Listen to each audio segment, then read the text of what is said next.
ईशा आणि मी पूर्वी काम केलं एकत्र, पण आम्ही मित्र म्हणून अनेक वेळा भेटलो आहोत. आणि आय एम व्हेरी ग्रेटफुल की ईशा या सिनेमात काम करायला हो म्हणाली. कारण खरंच हे पात्र तसं होतं ज्यासाठी मला ईशाच या सिनेमामध्ये हवी होती. सो ईशा, मित्र म्हणून सोडून दे, मी मित्र म्हणून लांब आहे. मला असं वाटतं की तुझा अनुभव कसा अध्यात्माशी होता? आणि अध्यात्म आणि माझा काही संबंध नाही हा प्रश्न नाही पडला का तुला? मला असा प्रश्न नाही पडला, कारण आपण सगळे कलाकार आहोत. हो. आणि आपण आपली भूमिका ती वठवत असतो आणि आपल्याला ते आशय पोचवायचं आहे त्यासाठी कष्ट घेत असतो. सो तुझा एक्सपिरियन्स कसा होता या सिनेमाच्या बाबतीत, तर मला ऐकायला आवडेल नक्कीच. नमस्कार एकदा सगळ्यांना. खूप वेगळा अनुभव होता असं मला सांगायला आवडेल. इंटरेस्टिंग अनुभव होता यासाठी की योगेश म्हणाला त्याप्रमाणे खूप बोलायला, खूप व्यक्त व्हायला वाक्य नाही आहेत किंवा त्या पात्राला म्हणावा तितका वेळही मी म्हणणार नाही आहे. पण जे काही जेवढ्या वेळ सुमा हे पात्र तुम्हाला दिसेल अगदी तिच्या लहानपणीही आणि मोठेपणीही, तर तुम्हाला ती अगदी तुमच्या घरातली एखादी निर्मळ बहीण किंवा मैत्रीण वाटेल याची मी तुम्हाला खात्री देते. आणि ते पात्र साकारताना मलाही खरंच असं वाटत होतं की मी त्या कुटुंबाचा भाग आहे. मी खरंच पुष्कराज आणि शर्वरीताई यांच्याबरोबर लहानाची मोठी झाली आहे. असा तिथे त्यावेळेला भाव तयार करणं किंवा सराउंडिंग तयार करणं आणि तशी स्पेस देणं हे क्रू आणि कास्ट यांचं दोघांचंही काम असतं. आणि ते मला खूप काय म्हणता येईल, अगदी परफेक्ट ॲप्ट ॲटमॉस्फिअर मिळालं. कारण फिल्म अध्यात्मावर आहे किंवा स्वामी रामदासांच्या विचारांवर आहे, त्याचा आपल्या आयुष्यात कसा फरक पडतो, नात्यांबद्दल चित्रपट आहे. सो ह्या सगळ्याचं रिफ्लेक्शन म्हणून तिथे उभं राहताना आमच्यातला खट्याळपणा, मस्तीखोरपणा, एक ॲटिट्यूड हे सगळं बाजूला ठेवून निर्मळ होणं हे खूप एकट्याचं काम नाही ते, असं मला वाटतं. आणि ते अचीव्ह करायला टीमवर्क लागतं, जे योगेश तुझ्या राज्यात मला मिळालं त्याबद्दल थँक्यू सो मला मच. एक गोष्ट मेन्शन करायची. आम्ही सगळे कोकणात शूट करत होतो लाडघरला, आणि लाडघरला आमचं जे जेवण होतं ते शूटिंगचं नेहमी येणारं जेवण नव्हतं. सज्जनगडावरती जे प्रसाद तयार करतात तिकडचे आचार्य आमच्यासाठी लाडघरमध्ये आले होते आणि अत्यंत सात्विक असं जेवण तिथे असायचं. आम्ही सगळे कलाकार लिटरली जमतो, छान मांडी घालून शांतपणे त्याचा आस्वाद घ्यायचो. खूप पवित्र वातावरणामध्ये आणि खूप छान मनमोकळ्या वातावरणामध्ये आपण हा सिनेमा शूट केला.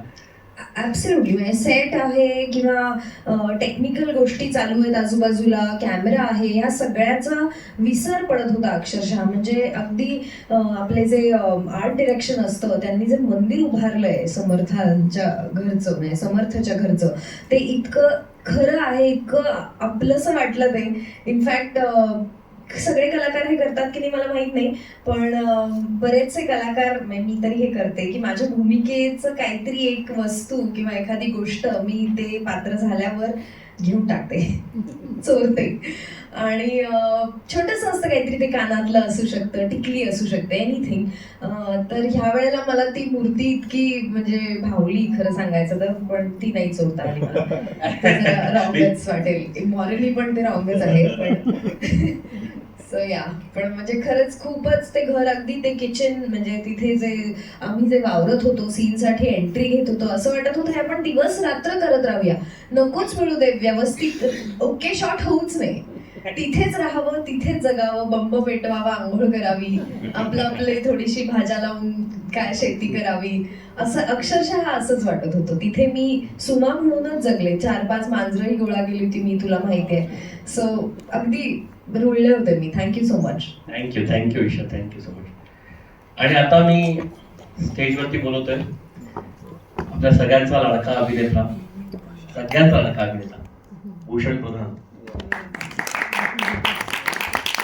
या माणसाने या पात्रासाठी जे कष्ट घेतले ते खूप जवळनं बघितले. आम्ही रात्री कधी कधी असे झाले की रात्री 1 वाजता तुला वेळ आहे, मला वेळ आहे, आपण रात्री 1 वाजता ऑनलाईन भेटूयात आणि रिडिंग करूयात. अशा प्रोसेसमध्ये स्वतःला या कॅरेक्टरमध्ये तू इन करायचा प्रोसेस केलीस किंवा कॅरेक्टरचा अभ्यास केलास.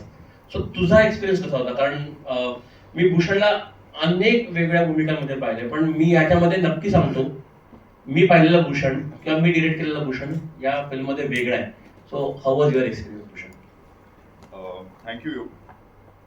थँक्यू योगेश. आपली सुद्धा अनेक वर्षांपासूनची मैत्री आहे. मला वाटतं 15-1 वर्षांपासून बिटवीन द लाईन्स म्हणून एक नाटक केलं होतं. मृण्मयीने डिरेक्ट केलं होतं ते, मृण्मयी देशपांडेने, आणि त्यावेळेला आमची ओळख झाली होती. त्यानंतर अनेक वेळा इंडस्ट्रीमध्ये भेट झाली, पण काम करण्याचा योग आला नव्हता आणि तो इतक्या छान चित्रपटासाठी आला. खूप स्ट्रॉंग कॅरेक्टर आहे.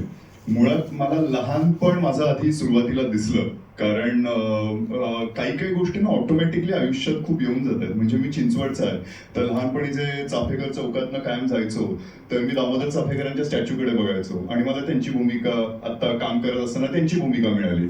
तसंच वेगवेगळे रोल, मग महाराजांची भूमिका असो, हे जे एक एक इन्स्पिरेशन कायम आयुष्यात होते, त्यांच्या त्यांच्या भूमिका मिळत गेल्या.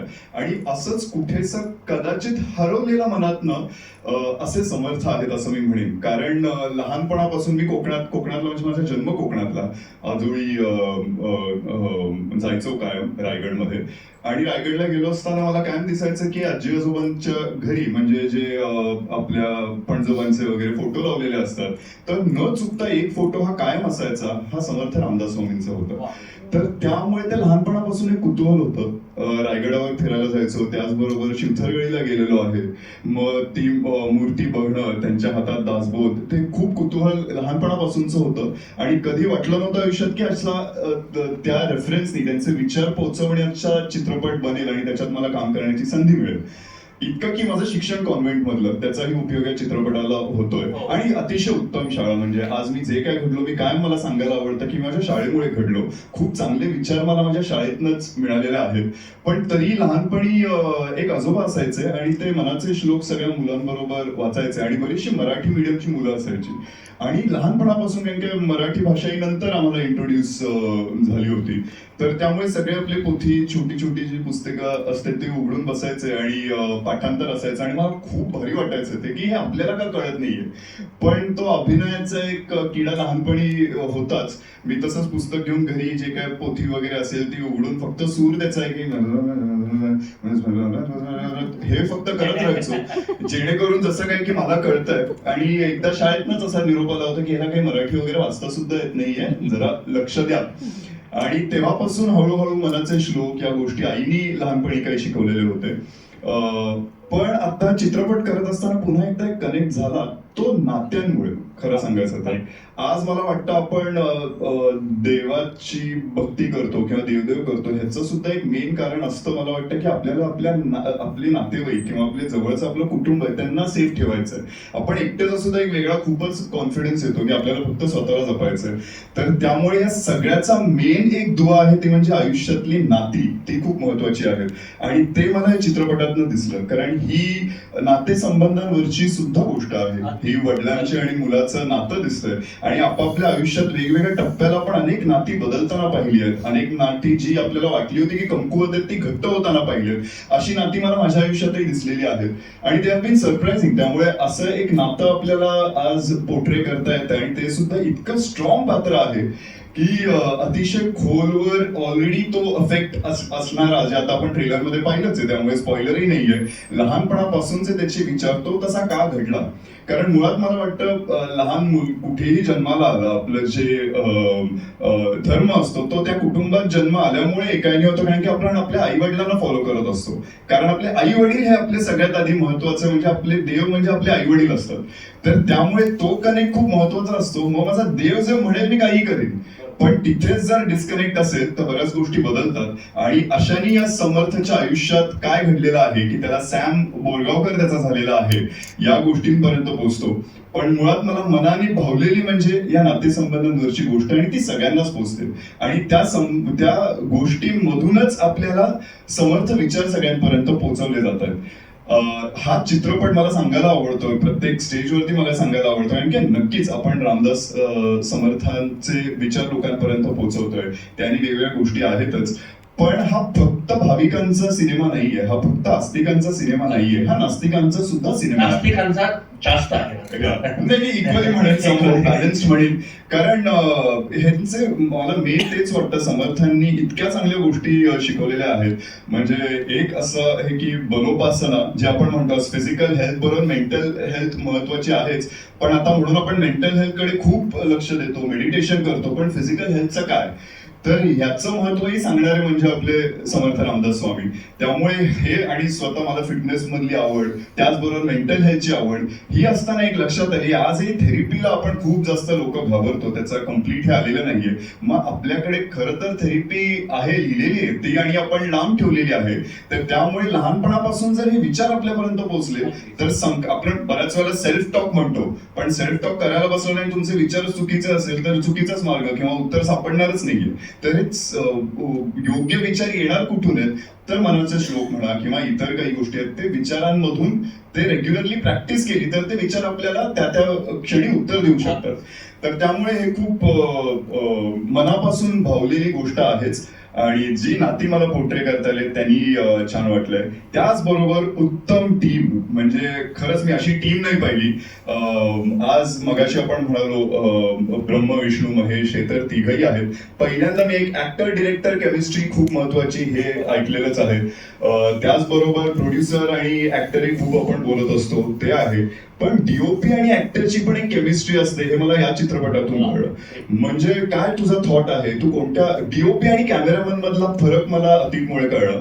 कारण की डिरेक्टर ऑफ फोटोग्राफी आणि कॅमेरामॅन या दोन्ही, म्हणजे प्रत्येक जण कॅमेरामॅन असतात पण त्यांची डिरेक्टर एक जे असतं की त्यांचाही एक डिरेक्टर असतो, ही इज द डीओपी. तर म्हणून आपण पटकन डीओपी म्हणून जातो पण त्याचा अर्थ कळत नाही. तो अर्थ मला या सिनेमातून कळला, कारण प्रत्येक माझं पाऊल कसं पडणार आहे, माझा काय विचार आहे, त्याप्रमाणे जसं अतिक म्हणाला त्याचा कॅमेरा थ्रू आउट एक कॅरेक्टर आहे. म्हणजे आम्ही सगळे चित्रपटात जेवढं दिसतो त्याच्यापेक्षा जास्त कोणी असेल तर त्याचा कॅमेरा थ्रू आउटच आहे.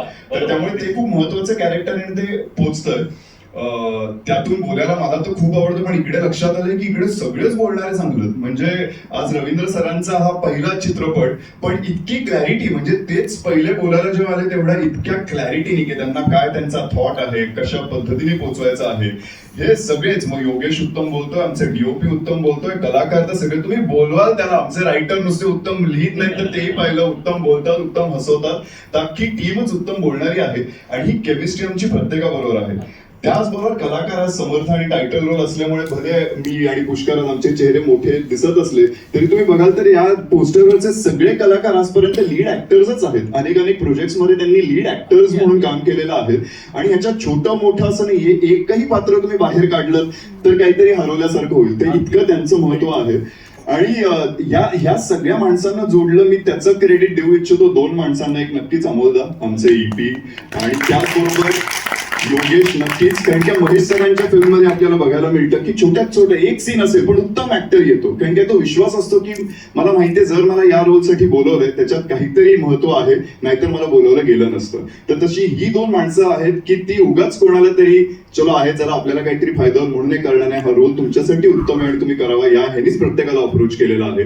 त्यामुळे इतकी छान टीम आहे आणि प्रत्येकाने मला वाटतं हा सिनेमा कनेक्ट होईलच आणि प्रत्येकाने हा बघावा आणि त्यातले विचार नक्कीच तुम्ही घरी घेऊन जा.